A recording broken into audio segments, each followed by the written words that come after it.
Friends, welcome to pro talent and I am Nitin Parmar. आपका स्वागत है आज के हमारे इस daily editorial and current affair module के अंदर। This is of 1st of December. Okay, in this 1st of December module we are going to discuss about some very important crystal clear concept, ठीक है, from the exam point of view. दोस्तों ठीक है, आपके पास CLAT 2022 का तगड़ा एक ऐसे कोर्स अवेलेबल है, ठीक है, and there are so many students, ठीक है, दे आर फ्लॉक्ड इन, ठीक है, joining Pro Talent, and thereby I am becoming very much busy managing them, ठीक है, and thereby I am not able to make new videos for you on YouTube.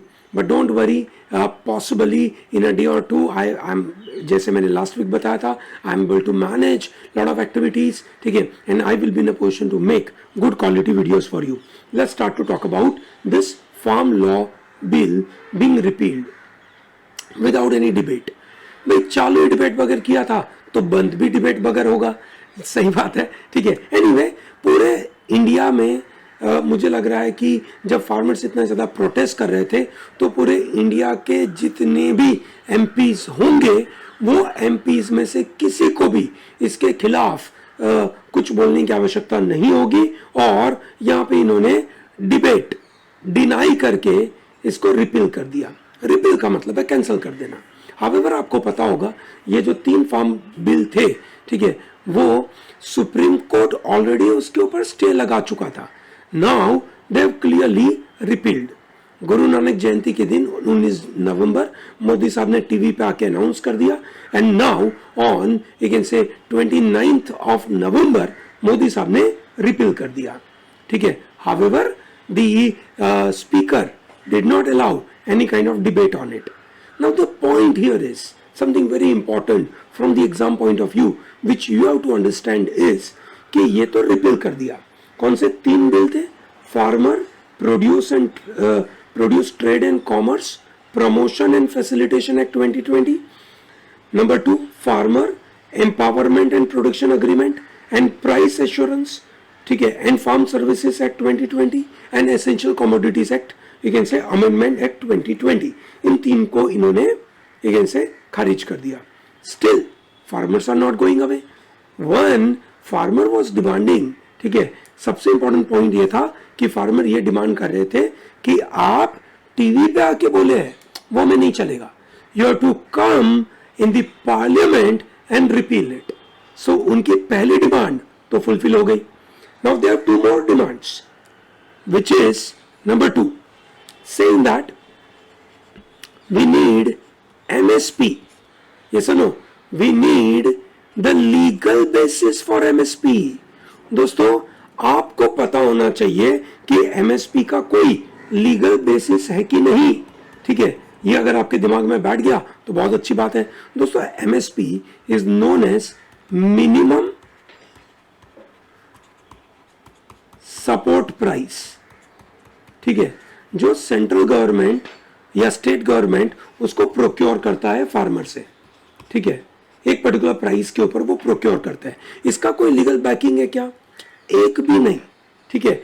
MSP has no legal backing in 1965, ठीक है। एक से जब green revolution चालू हुआ और फार्मर बहुत ज्यादा प्रोडक्शन करने लगे, और तब उस समय पे गवर्नमेंट अपने लोगों के बेनिफिट के लिए, ठीक है, फूड कॉर्पोरेशन ऑफ इंडिया के गोदाम भरने के लिए, ठीक है, लोगों से फूड खरीदती थी, प्रोक्योर करती थी। तो वहां पे एक मिनिमम सपोर्ट प्राइस का आइडिया चालू हुआ। कौन से साल में चालू हुआ? 1965, ठीक है।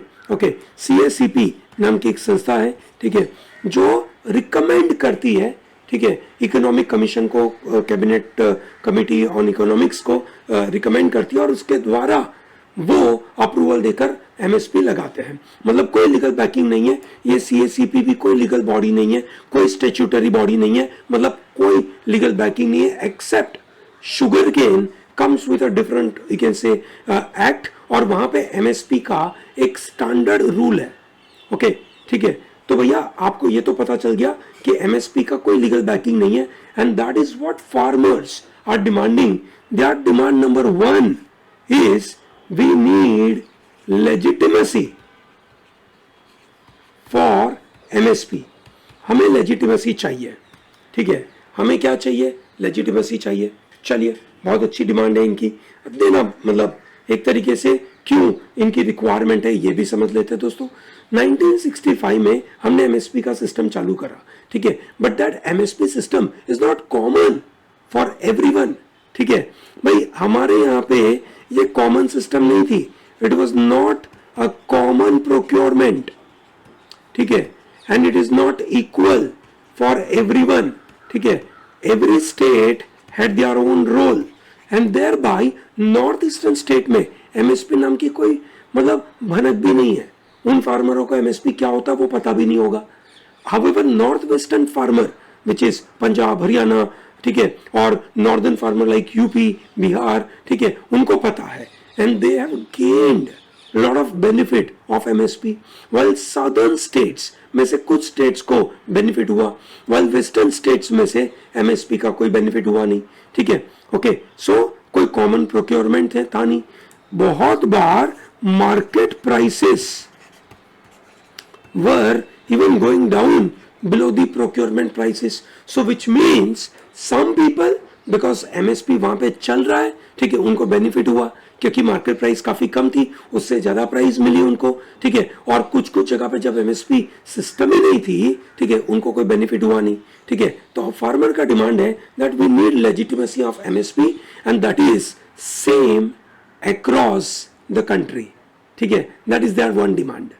ओके, सेकेंड डिमांड कि एमएसपी क्या रखे। दोस्तों आज की तारीख में जो एमएसपी रखा गया है, ठीक है, वो कितना है, that is A2 plus FL का जो भी है वो उसका 1.55 टाइम्स, दैट इज प्लस 50%, ऐसा आप बोल सकते हैं, ठीक है। What does that mean, what is A2?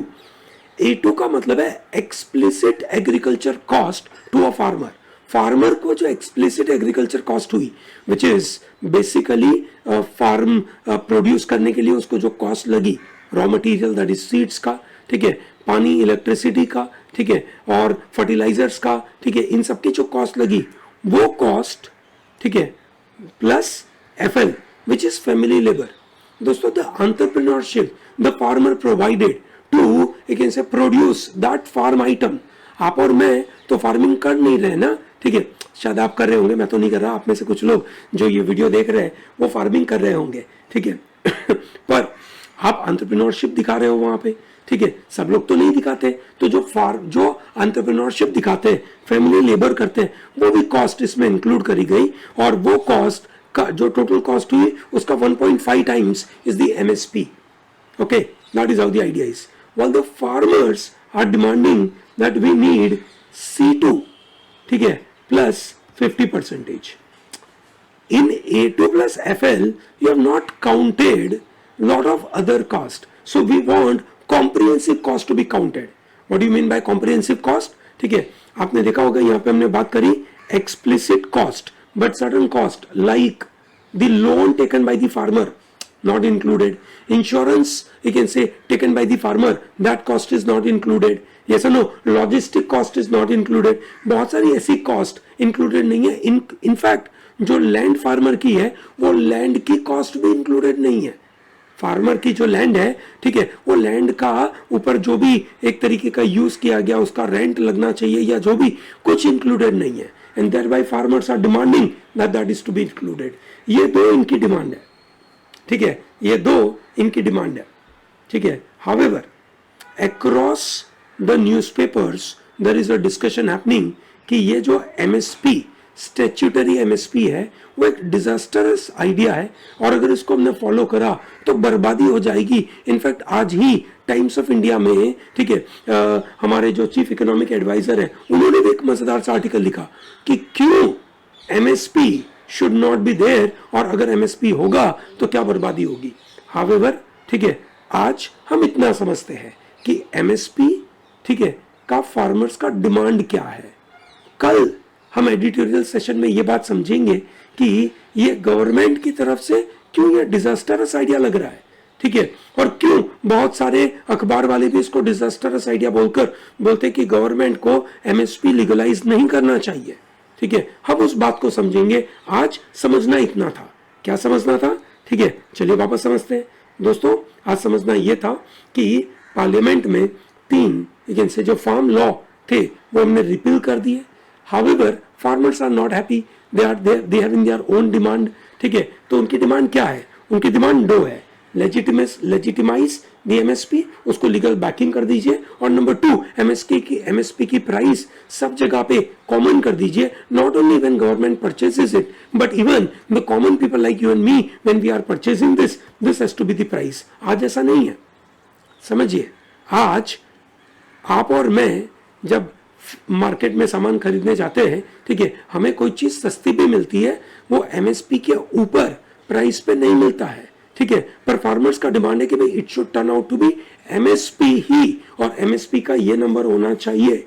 ठीक है, समझ में आ रहा है? सो दैट मीन्स आपके और मेरे लिए ये एक डिजास्टरस आइडिया हो सकता है कि अगर हमें जब खाना परचेज करना होगा, गेहूं चाहिए, चावल चाहिए, उनके दाम बढ़ जाएंगे, काफी बढ़ जाएंगे. ठीक है, ओके, ऐसा लोगों का मानना है. ठीक है, ओके. सो एमएसपी की शुरुआत कब हुई? एमएसपी की शुरुआत हुई 1965. उसका कोई लीगल बैकिंग है अभी तक? नहीं, सिर्फ शुगर केन इंडस्ट्री में उसका बैकिंग है. और एमएसपी कौन डिसाइड करता है? सीएससीपी रिकमेंड करता है to you can say cabinet committee. Okay, उसको रिकमेंड करता है. It is up to the cabinet you can say to decide कि ये एमएसपी का प्राइस रखे या ना रखे.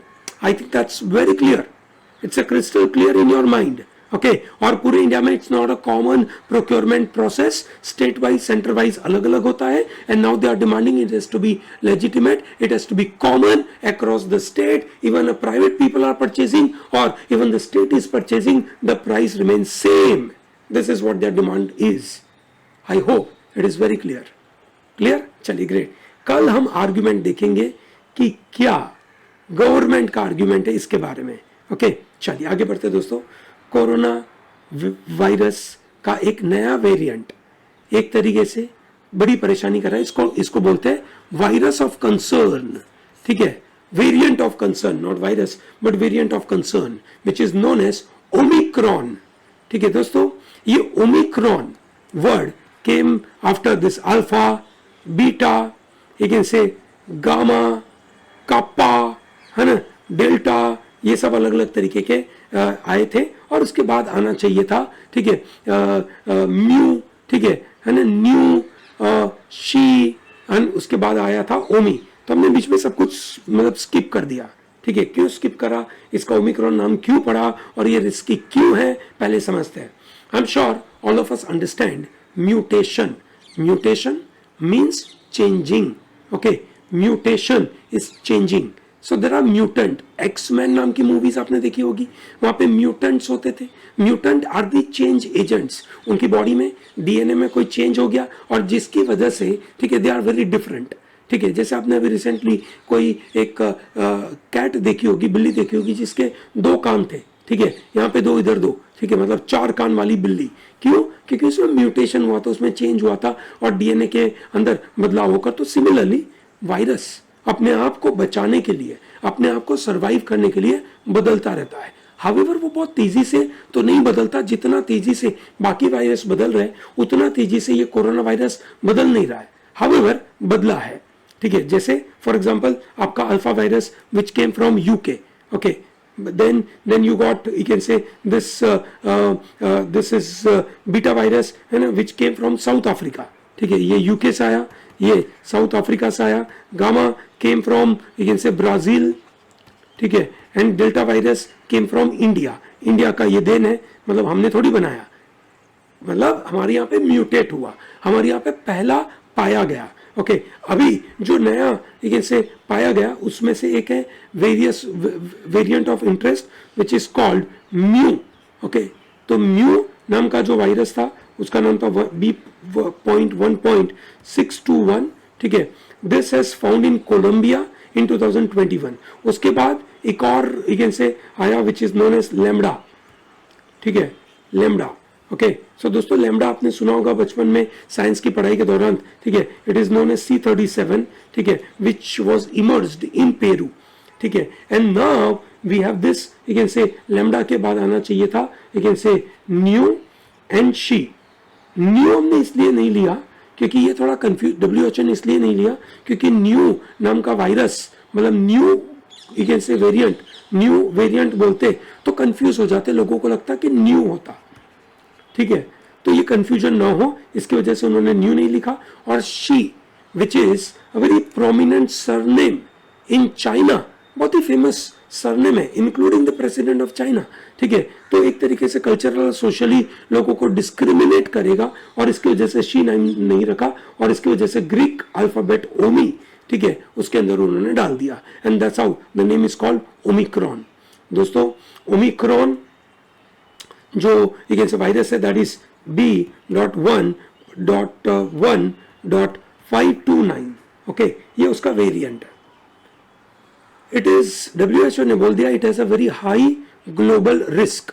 आपने देखा होगा कि ये जो वायरस है, ठीक है, बोट्सवाना और साउथ अफ्रीका में ये पाया गया, ठीक है, नवंबर 2021 में पहली बार पाया गया, ठीक है, ओके, बोट्सवाना और साउथ अफ्रीका में, और वहां से ये फैला है, ठीक है। इंडिया कोशिश कर रहा है कि ये वायरस इंडिया में आए नहीं, हाउएवर, ठीक है, इंडिया के पास कोई ऑप्शन है नहीं कि चीजें बंद कर दे, रास्ते बंद कर दे, इकोनॉमिक इंपैक्ट बहुत बड़े होंगे, तो हमने रास्ते बंद करे नहीं है, ठीक है। अभी भी इंटरनेशनल फ्लाइट है जो एक से लिमिटेड है पर वो चालू है, फुल फ्लेजेड चालू नहीं है पर लिमिटेड तो चालू है। बहुत सारे कंट्रीज लाइक ऑस्ट्रेलिया, इजराइल, ठीक है, उन लोगों ने तो कंप्लीट लॉकडाउन लगा दिया। वो लगा सकते हैं, फॉरेन एक से फ्लाइट्स आने से मना कर सकते हैं क्योंकि उनके पास उतने रिसोर्सेज है कि वो मैनेज कर सकते हैं। भारत के पास उतने रिसोर्सेज नहीं है ताकि हम नहीं कर सकते, and that's why we are not completely closed it. However we have ensured that there are certain kind of you can say restrictions, ठीक है। So we have to be very careful. There is a demand by the board students कि we should have this you can say hybrid mode पे exam होनी चाहिए हमारी board की exam, ठीक है। चलिए अच्छी बात है, अगर सुप्रीम कोर्ट ये बात मान ले, ठीक है, तो जो 3 तारीख से एग्जाम चालू हो रही है, दैट इज कल से एग्जाम जो चालू हो रही है वो थोड़ी सी अच्छे हो जाए, ठीक है। दोस्तों क्रिप्टो करेंसी के बारे में बहुत बातें चल रही है, हाउएवर अभी तक कोई बिल पार्लियामेंट में इंट्रोड्यूस किया नहीं गया है।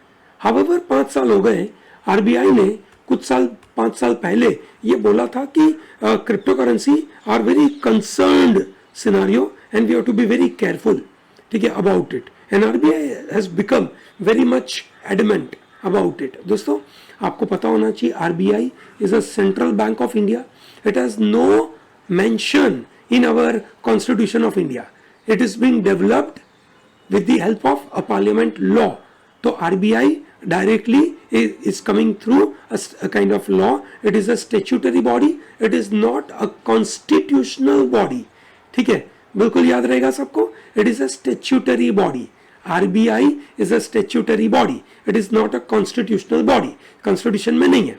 However, ठीक है, RBI ने बोल दिया है कि भैया इसको तो कंट्रोल करना चाहिए क्योंकि RBI को लग रहा है ये उसकी कंपटीशन है. बट जैसे ये एडिटोरियल में आर्ग्यू किया गया है दैट यू कैन से if you ban this crypto currency what will happen. ठीक है, जैसे आप नार्को ड्रग्स बैन करते हो, ठीक है, आप गुजरात, बिहार, केरला में अल्कोहल बैन करते हो, तो क्या होता है. ठीक है, there is a very good possibility कि बहुत सारे इलीगल एक्टिविटीज इससे चालू हो जाए. ठीक है, so it is better not to ban it, rather we must regulate it. With regulation government can earn lot of money through taxation, while if you ban it, ठीक है, anyway there are large number of people who will do money laundering, ठीक है, illicit trafficking in drugs, ठीक है, in humans, and they are going to pay money through this kind of thing. So in a way the you can say जो mafia world है it is going to get lot of support. ठीक है, तो ये support नहीं मिलना चाहिए, तो इसलिए उसको बैन करने की जगह पर उसको रेगुलेट करना चाहिए विथ अ रेगुलेशन. ठीक है, government is going to earn money. ठीक है, and when government is earning money, ठीक है, थ्रू दिस क्रिप्टो ट्रेड, ठीक है, उसको करेंसी नहीं माननी चाहिए. रेगुलेट करने में मतलब क्या है. How do you treat crypto as, should we treat crypto as a currency? No, but crypto that is Bitcoin, Ethereum, इन सबको आप कोई सिक्योरिटी घोषित करके उसके ऊपर टैक्स कलेक्ट करिए, क्योंकि आपने अगर उसको करेंसी बोल दिया which means people can transact. ठीक है ना। आपको अगर चाहिए एक एप्पल का iPhone and then you are paying bitcoin, so that is not acceptable, ठीक है, क्योंकि वो एक तरीके से पैरेलल दुनिया चालू हो जाएगी and it will be very problematic for India as a country. Okay, क्यों? इंडिया का ओवरऑल इकोनॉमिक सिस्टम है वो बहुत ही फ्रेजाइल है, ठीक है, और हम एक नई करेंसी इंट्रोड्यूस करेंगे तो ऑल द मोर बर्बाद होगा और उसमें गलत गलत चीजें बहुत सारी हो सकती है, तो उसको करेंसी ना माने, ठीक है, ओके, उसको करेंसी ना माने पर उसको रेगुलेट जरूर करे, ये इस पर्टिकुलर चीज का आर्ग्यूमेंट है, ठीक है। Coming to this new horizons, दोस्तों एशिया के लिए बड़े पॉजिटिव न्यूज यू कैन से यहाँ पे बात करे गए हैं। क्या न्यूज है? यूनाइटेड नेशन का एक जो यू कैन से ऑर्गन है विच इज कॉल्ड इकोसॉक, ठीक है, इकोसॉक ने, है ना, एक मेजर रखता है, इकोनॉमिक एंड सोशल काउंसिल बोलते हैं इसको, वो कंट्रीज को कैटेगराइज करता है। कैसे कैटेगराइज करता है? डेवलप्ड नेशन, ठीक है, देन डेवलपिंग नेशन, ठीक है, and then you can say list developed nation, okay, बराबर है, ठीक है, यही ऑर्डर में, हाईएस्ट ऑर्डर ये, लोएस्ट ऑर्डर ये। तो उनमें से कुछ कंट्रीज को, एशिया के कुछ कंट्रीज को इन्होंने लिस्ट डेवलप में से, एलडीसी में से, ठीक है, डेवलपिंग कंट्रीज में डाल दिया। कौन से दो कंट्रीज की बात हो रही है? नेपाल एंड बांग्लादेश। नेपाल और बांग्लादेश नाम के दो देशों को, है ना, यूनाइटेड नेशन जनरल असेंबली के अंदर अनाउंस किया गया, now this two countries are no longer list developed countries but they are developing countries, ठीक है भाई। There must be some ground on which they must be deciding, yes, what is the ground, what are the criteria on the basis of they decide that this country has to be, you can say, now upgraded from least developed to developing country. Criteria number 1, ठीक है, उनका per capita income, ठीक है, should be above 1018, ठीक है, ये उनका एक रिक्वायरमेंट है। दूसरा, ठीक है, they need human assets index के मुताबिक they should have high score of 60 के ऊपर होना चाहिए। ये सुनो, human asset index includes health and education measure. Human asset का मतलब वही है कि आप हेल्थ के लिए कुछ बना रहे हो या एजुकेशन के लिए कुछ बना रहे हो, ये सुनो, ठीक है। एंड तीसरा, the low score which is less than 36, ठीक है, on economic and environment vulnerability, ठीक है भाई, उस देश का इकोनॉमिक और एनवायरमेंट वल्नरेबिलिटी कैसी है। इन 3 पैरामीटर में से कोई भी 2 पैरामीटर अगर आपने फुलफिल कर दिए तो आप एलडीसी में से डेवलपिंग कंट्रीज में चले जाएंगे। और ये लेकिन से ऑन एन एवरेज ये तीन क्राइटेरिया पिछले 3 साल में देखे जाएंगे, तो कोरोना की वजह से इन्होंने उसको 5 साल कर दिया। ओके, 5 साल में नेपाल और बांग्लादेश ने कंसिस्टेंटली अच्छा रिजल्ट दिखाया, ठीक है। अगले साल हमारा मानना है कि भूटान भी इस नंबर को क्रॉस कर लेगा, ऐसा हमारा मानना है, ठीक है। एनीवे, चलिए, नेपाल और बांग्लादेश हो गया। नेपाल और बांग्लादेश के लिए ये डबल एजेड स्वॉर्ड का काम करेगा। कोई भी कंट्री के लिए, इंडिया भी अगर लिस्ट डेवलप में से डेवलपिंग कंट्री में पहुंच गया तो इंडिया के लिए भी वो डबल एजेड स्वॉर्ड का काम करता है। What do you mean by double aged sword? दोस्तों, जिस कारणों की वजह से आप लिस्ट डेवलप से डेवलपिंग पहुंचे हो, मतलब आप लिस्ट डेवलप्ड हो मतलब क्या होगा? आपको बहुत सारे बेनिफिट है, ठीक है। WTO में ट्रेड रिलेटेड आपके साथ बहुत सारे बेनिफिट है, आपके ऊपर अनाप शनाप टैक्स नहीं लगता है, आपको फ्रीडम मिलती है, ठीक है, आपके ऊपर कोई टैरिफ लगाता नहीं है, आपको कोई रिस्ट्रिक्शन नहीं है, क्योंकि आप लिस्ट डेवलप्ड हो तो आपको सस्ते दाम पे भी बाहर से सामान मिलता है, और आपका सामान कहीं बाहर भेजना है तो भी आप सस्ते दाम पे बेच सकते हो और आपको अर्निंग काफी तगड़ी हो सकती है, ठीक है। ये सब कारणों की वजह से कंट्री फ्लरिश होती है। जब फ्लरिश हुई और वो डेवलपिंग पे पहुंच गई, अब डेवलपिंग पे पहुंची तो उनको जो लिबर्टी थी वो लिबर्टी चली गई, समझ आया, ठीक है। जब उनकी लिबर्टी चली गई, ठीक है, जब उनकी लिबर्टी चली गई, ठीक है, तो उसकी वजह से अब इनका एक तरीके से देखा जाए तो सब बेनिफिट चला गया, ठीक है। तो अब सवाल यही पैदा होता है कि नेपाल और बांग्लादेश इस जो डेवलपिंग कंट्रीज वाली पार्ट को मैनेज कर पाएंगे कि नहीं, ये एक बड़ा सवाल पैदा होता है। I believe they will be in a position to manage, all the countries have been in a position to manage. दोस्तों, ये न्यूज आपको पता होनी चाहिए थी कि राज्यसभा के कुछ 12 you can say MPs have been you can say suspended for their act in the previous session. ठीक है दोस्तों, जो प्रीवियस सेशन हुआ था, अभी तो मानसून सेशन चल रहा है, 29 नवंबर से चालू हुआ है ये सर, उसका प्रीवियस सेशन जो था which was a budget session, उस बजट सेशन के अंदर, ठीक है ना, उन बजट सेशन के अंदर उन 12 MP ने राज्यसभा में मिसकंडक्ट किया होगा, ठीक है, उस मिसकंडक्ट के नाम के ऊपर उनको सस्पेंड कर दिया, ठीक है।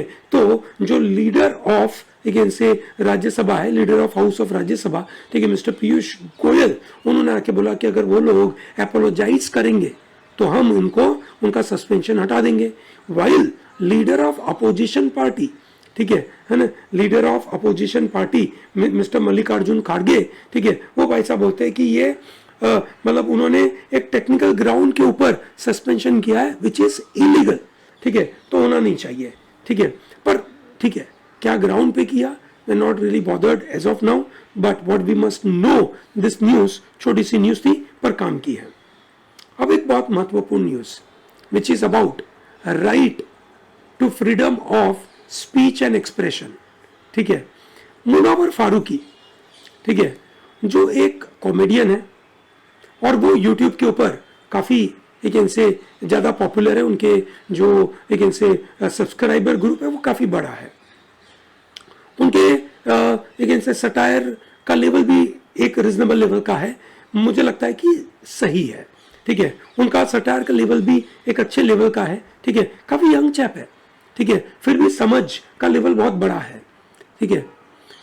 इनको इंदौर में, ठीक है, लास्ट ईयर 2031 दिसंबर को उनकी एक पार्टी हो रही थी, इंदौर में होने वाली थी, और उसके लिए, ठीक है, किस पर्टिकुलर पर्पस के लिए उनको पकड़ा गया, ऐसा कोई जोक जो उन्होंने क्रैक नहीं किया, पर लोगों को लग रहा था कि वो क्रैक करेंगे, इसके लिए उनको पकड़ के जेल में डाल दिया। 37 डेज तक उनको जेल में रखा गया, बेल उसके बाद मिली, जब सुप्रीम कोर्ट ने टकोर करी तब उनको एक से मतलब जेल में से निकाला गया, बेल मिली नहीं, ठीक है। सुप्रीम कोर्ट ने भी वो बात बोली कि ऐसा कोई क्राइम जो उन्होंने किया नहीं है, उस क्राइम के लिए उनको सजा मिल गई, ठीक है, बहुत बड़ी बात है। अब इनका शो होने वाला था बेंगलोर में, इसके पहले इनके शो सूरत, अहमदाबाद, ठीक है, बड़ौदा और बहुत सारी और जगह पे होने वाले थे, वो भी कैंसिल हुए थे। जो लास्ट शो उनका होने वाला था 29 नवंबर को, जो बैंगलोर में होने वाला था, वो शो उनका कैंसिल कर देना पड़ा। वहां की पुलिस ने उसको कैंसिल करवाया कि उन्होंने बोला कि आपका शो करने की वजह से, ठीक है, there may be law and order situation, we can not allow you to conduct this show, and that is a big problem, ठीक है। उन्होंने, ठीक है, अपने एक इनसे इंस्टाग्राम पे बोल दिया, नफरत जीत गई, ठीक है, आर्टिस्ट हार गया, ठीक है, I am done, goodbye injustice, ऐसा करके उन्होंने बोल दिया, ठीक है। Okay, now the point here is, है ना, द पॉइंट हियर इज कि क्या इस तरीके से फ्रीडम ऑफ स्पीच और एक्सप्रेशन को दबाना चाहिए, ठीक है। ऐसा एक फेमस केस हुआ था, ठीक है, जो आपके सामने ये जो भाई साहब दिख रहे हैं, ठीक है, उनके साथ भी ऐसा हुआ था। उन्होंने, ठीक है, अपने आप को क्लियर कट इनसे बोल दिया that author has died, he was the author, author has died, ठीक है। उन्होंने अपनी ऑबिचुअरी लिख दी, ठीक है, दैट आई एम डन, ठीक है। ये भाई साहब का नाम बताइए, मैंने आपके सामने फोटोग्राफ रखा है, ठीक है। मद्रास हाईकोर्ट ने, ठीक है, इनको वापस जिंदा किया। मद्रास हाईकोर्ट ने बोला कि you have a freedom of speech and expression, whatever you want to you can say speak, you can, ठीक है। दोस्तों, बात ऐसी है कि freedom of speech and expression एक कॉन्स्टिट्यूशनल अधिकार है। कुछ एग्जीक्यूटिव्स को अगर लग रहा है कि उस फ्रीडम ऑफ स्पीच और एक्सप्रेशन की वजह से कुछ नुकसान होगा, ठीक है, तो उनका काम है उस आदमी को प्रोटेक्ट करना और सामने फ्रीडम ऑफ स्पीच और एक्सप्रेशन का एक उसका अधिकार को मेंटेन करना, क्योंकि वो अधिकार उसका फंडामेंटल राइट है। उस फंडामेंटल राइट को आप देंगे नहीं, ठीक है, तो कैसे चलेगा। दोस्तों, आज के हम बात कर रहे थे दो इंडिया के बारे में, आज का एक इंडिया ऐसा है जो बोलता है कि फ्रीडम ऑफ स्पीच और एक्सप्रेशन प्रोटेक्ट करनी चाहिए, और दूसरा बोलता है, दूसरा इंडिया ये बोलता है कि ऐसी फ्रीडम ऑफ स्पीच और एक्सप्रेशन का क्या मतलब जो हमें, ठीक है, हमारे खिलाफ कुछ गलत बोल रही है।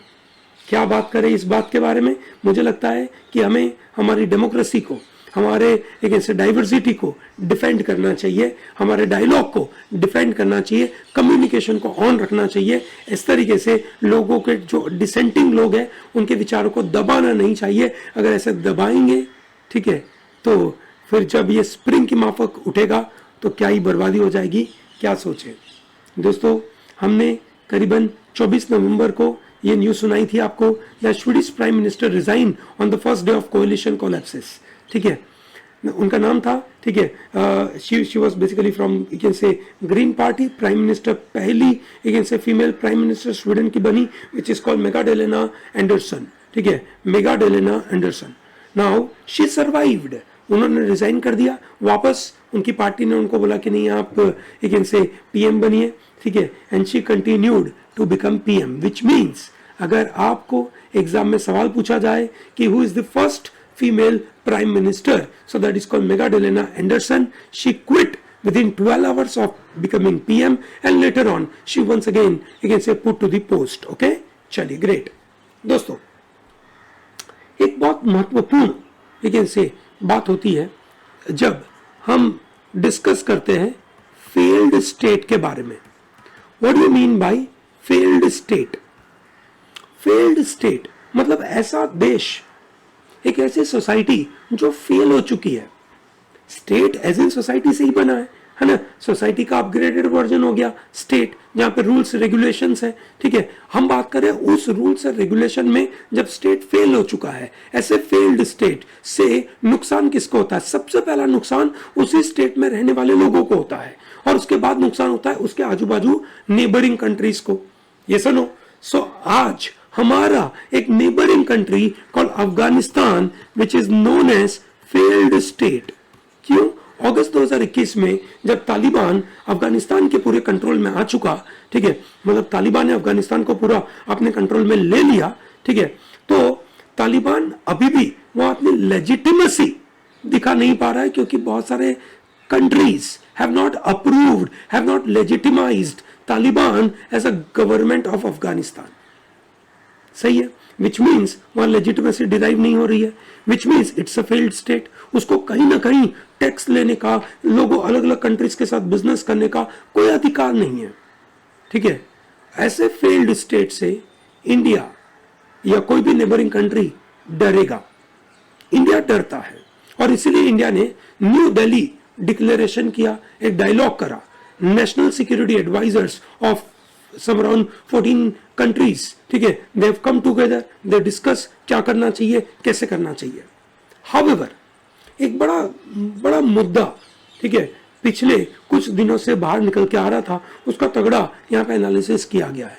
भारत में आप कोई भी स्टेट में रहते होंगे, आपने अपने लोकल अखबारों में न्यूज सुनी होगी कि नारकोटिक्स बहुत पकड़े जा रहे हैं, भले वो फिर आर्यन खान का केस हो या गुजरात पोर्ट पे, ठीक है, अदानी पोर्ट के ऊपर 3000 किलो का एक ऐसे नारकोटिक्स पकड़ा जाना, या नॉर्मली एक किसी के पास 100 किलो, 50 किलो, 10 किलो, 5 किलो ये मिलते रहना ये एक बड़ी परेशानी की बात है।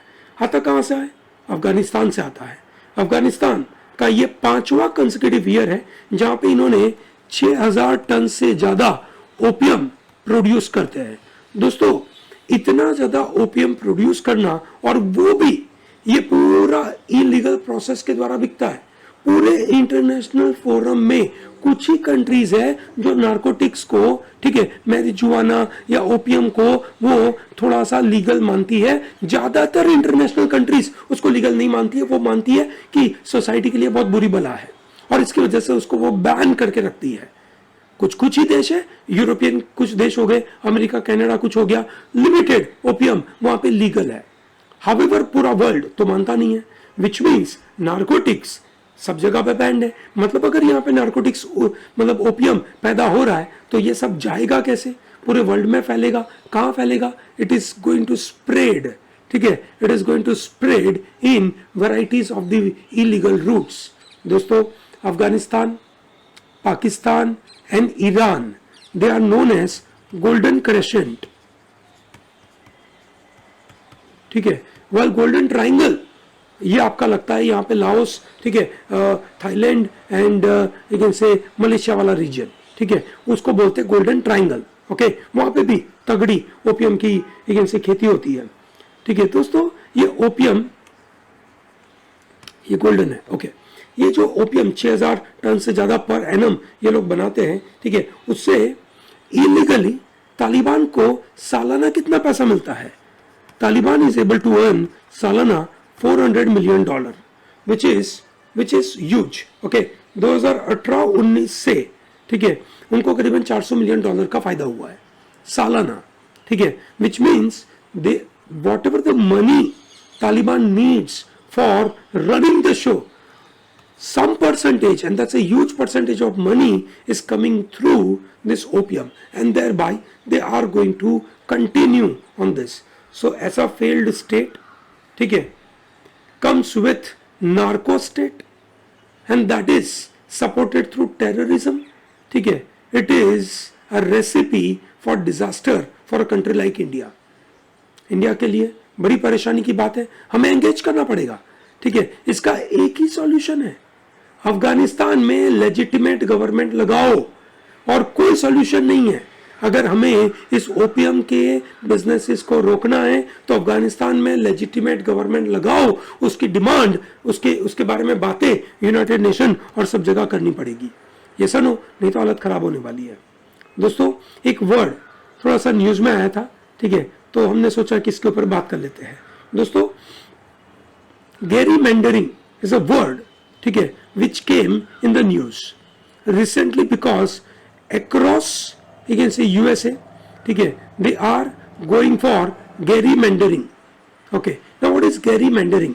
gerrymandering का मतलब होता है कि पूरी जो कॉन्स्टिट्यूएंसीज होती है, देश के अंदर अलग अलग कॉन्स्टिट्यूएंसीज होती है, ये सुनो, ठीक है, कॉन्स्टिट्यूएंसी को रीड्रॉ करना, रीडिस्ट्रीब्यूट करना, या डिस्ट्रिक्ट वाइज नई नई एक से सिस्टम बनाना, ठीक है, जिसकी वजह से एक नई इलेक्टोरल बाउंड्री क्रिएट हो और उसकी वजह से एक रीजनेबल वे में लोगों को हम वोटिंग करने का अधिकार दे सके, ठीक है, ताकि उस स्टेट से सब लोगों का इक्वल रिप्रेजेंटेशन हो। ऐसा नहीं हो जाए कि यहाँ पे पॉपुलेशन है जैसे 1 करोड़ और यहाँ पे पॉपुलेशन है 1 लाख, ठीक है, ऐसा नहीं होना चाहिए, ठीक है। ये इस तरीके से रिडिस्ट्रीब्यूट करो ताकि हर एक कॉन्स्टिट्यूएंसी का पॉपुलेशन रफली ऑन द सेम लाइन आ सके।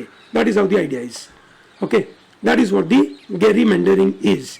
gerrymandering का word was derived from, you can say, government of Elbridge, Gerry of Massachusetts, ठीक है, जिसके एडमिनिस्ट्रेशन में नए स्टेट का डिस्ट्रीब्यूशन हुआ था। The principle behind redistricting is to ensure the election of public official embodies an ideal of genuine democratic representation. Genuine democratic representation होना चाहिए। भारत में gerrymandering को क्या बोलते हैं? भारत में इसको कहा जाता है डिलिमिटेशन कमीशन, ठीक है। दोस्तों, रिसेंटली डिलिमिटेशन कमीशन हमने कश्मीर में लगाया था, जो आपने सुना होगा। एक बार ये डिलिमिटेशन एक्सरसाइज कश्मीर में होगी, फिर वहां पे इलेक्शन होगा, ठीक है। तो delimitation of commission of India, ठीक है, एक सिस्टम बना के रखा है जिसके द्वारा लोकसभा और असेंबली सीट्स की बाउंड्री, ठीक है, कॉन्स्टिट्यूएंसी बाउंड्री डिसाइड होती है ताकि उसके अंदर कितना पॉपुलेशन होगा वो लगाया जाएगा। दोस्तों, आर्टिकल नंबर 82 के मुताबिक इंडियन कॉन्स्टिट्यूशन में delimitation commission is constituted by central government, and article number 170 के मुताबिक state can do that. Okay, क्या ऑब्जेक्टिव है इंडिया में? The principle is equal representation to equal segments of population. 1 vote 1 value तभी successful होगा जब हर एक एरिया में इक्वल रिप्रेजेंटेशन हो। कुछ एरिया में ज्यादा है, कुछ एरिया में कम है तो नहीं चलेगा। आई hope it is very clear. Yes और नो? सो इंडिया में डिलिमिटेशन कमीशन का आइडिया है ना, वो यू कैन से इलेक्शन कमीशन ऑफ इंडिया जब अपना इलेक्टोरल कॉन्स्टिट्यूएंट बना रहा था, ठीक है, तब ये आइडिया डेवलप हुआ, ठीक है। और इलेक्शन कमीशन ऑफ इंडिया के द्वारा संपर्क करके प्रेसिडेंट साहब डिलिमिटेशन कमीशन को अपॉइंट करेंगे और उसमें ये लोगों का कंपोजिशन होगा और उनका ये ऑब्जेक्टिव होगा। भारत में डिलिमिटेशन कमीशन जो बनाया गया 4 बार बनाया गया, 1952 पहले इलेक्शन के बाद, 1963, 1973, उसके बाद 2002 में, ठीक है, बनाया गया। द लास्ट से जो डिलिमिटेशन कमीशन बनाया गया था, ठीक है ना, वो था आपका 2002 में। रूल के मुताबिक ये है कि डिलिमिटेशन 2026 तक फ्रीज्ड है, ठीक है। अब 2026 के बाद ही नया नंबर लिया जाएगा और शायद इसके बाद हमारे लोकसभा में नंबर ऑफ सीट्स काफी बढ़ने वाली है, जिसकी वजह से मोदी साहब सेंट्रल विस्टा प्रोजेक्ट लेकर आए हैं और जिसकी वजह से काफी से हल्ला चल रहा है। Admiral Hari Kumar is our new navy chief, ठीक है। करमबीर सिंह, ठीक है, के बाद ये करमबीर सिंह, ठीक है, उन्होंने ये आउटगोइंग नेवल चीफ है, ठीक है। उनके बाद आ रहे हैं आर हरि कुमार, ठीक है, is the chief of navy and thereby is called admiral R Hari Kumar. Please नाम याद रखिएगा, दैट इज वेरी इंपॉर्टेंट। दोस्तों, लोकसभा राज्यसभा में काफी हल्ला चल रहा है, भले वो फिर बात हो फार्म लॉस के बारे में या राज्यसभा के मेंबर ऑफ पार्लियामेंट्स को सस्पेंड करने की बात हो, ठीक है, या कोई और डिबेट हो, ठीक है, बड़ा हल्ला चल रहा है। उन डिबेट के बीच में हमारे union law minister mister Kiren Rijiju, उन्होंने एक जजेस बिल इंट्रोड्यूस कर दिया। उसका नाम है high court and supreme court जजेस salaries and condition of service amendment bill 2021। दोस्तों, आपको पता होगा जुडिशरी इंडिपेंडेंट होना चाहिए। सेपरेशन ऑफ पावर के मुताबिक जुडिशरी इंडिपेंडेंट है, इंडिया में जुडिशरी इंडिपेंडेंट और इंटीग्रेटेड भी है, ठीक है। सेपरेशन ऑफ पावर के मुताबिक इसके ऊपर न एग्जीक्यूटिव न लेजिस्लेचर का हाथ होना चाहिए, विच मीन्स जुडिशरी के अपॉइंटमेंट के दौरान, ठीक है, जुडिशरी के सर्विस कंडीशन के बारे में, उनकी सैलरी के बारे में और उनको फायर करने के बारे में कोई एग्जीक्यूटिव या लेजिस्लेचर का काम नहीं होना चाहिए, ठीक है। तब जाकर जुडिशरी इंडिपेंडेंट रह सकती है, ठीक है। तो विच मीन्स इनकी अपॉइंटमेंट भी इंडिपेंडेंट वे में होती है, जो बिल्कुल सही है। आपको याद होगा एनजेएससी के बारे में बात हो रही थी, 99th अमेंडमेंट हुआ था जिसको इन्होंने खारिज कर दिया था, ठीक है, कि भैया वो इलीगल है क्योंकि वहां पे एग्जीक्यूटिव का रोल आया था जजेस को अपॉइंट करने के लिए। सर्विस कंडीशन उनकी बदल नहीं सकते, बदलेंगे तो पार्लियामेंट लॉ के द्वारा ही बदलेंगे। यहाँ पे ये लोग कोशिश कर रहे हैं कि उनको अलग पेंशन मिलेगा, फैमिली पेंशन के बारे में बात हो रही है, ठीक है, ये सब उनको बेनिफिट मिलेगा। और फायर करने के बारे में तो उन्होंने कुछ बोला नहीं, but just about this particular front में अमेंडमेंट का ये बिल लेकर आए हैं, ठीक है। I hope it is very clear to you. Great दोस्तों, so with this I am closing this module. I hope this module is very clear to you. आपको पूरा समझ में आया होगा। अगर आपको ये सेशन पसंद आता है तो इसको लाइक जरूर करिएगा, हमारे चैनल को सब्सक्राइब जरूर करिएगा। एज आई मेंशन, ठीक है, कि 1 या 2 दिनों की देरी है, I am going to come up with lot of modules for you on YouTube, ठीक है, क्योंकि now I will be in a position to manage, ठीक है, लॉट ऑफ सेशंस। अभी तक क्योंकि एक साथ बहुत सारे बच्चे आ गए थे ज्वाइन करने के लिए, ठीक है, so I couldn't find time, ठीक है। Now I am able to find time, so I will be in a position to manage. Okay, thank you and all the best.